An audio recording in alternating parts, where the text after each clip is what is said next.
Tata বিয়াস, সবাই ভালো আছেন? সবাই ভালো আছেন? সবাই পয়লা বৈশাখের শুভেচ্ছা। আর আমার পিছনের যে ভিউ, তা ভিডিও ছাড়লে আজকে বোধহয় পয়লা বৈশাখ হইব ফর ইউ, তাই না? তা আপনারা কেমন আছেন? সবাই ভালো আছেন? আমার মা অনেক গাছগাছলা লাগাইছে। ওরে বাবা, লেবুর কাটা, এই লেবু গাছের ফাঁক দিয়ে আসছিলাম, ফুটছে কাটা। সব ভালো আছেন? আমার পেজটাকে সবাই একটু ফলো করে দেবেন। আর আমি এখন তো ঘেরেই আইছি, আপনারা বুঝতে পারতেছেন আমার পিছনে আমার ঘের দেখতে পাচ্ছেন।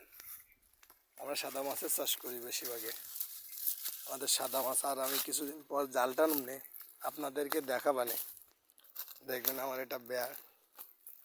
আর দেখেন নোল গাছ, এটা দেখছেন কি খাইব? জামরুল, বিভিন্ন পথে জামরুল হইছে। মা লাগাইছে, সব মাই সব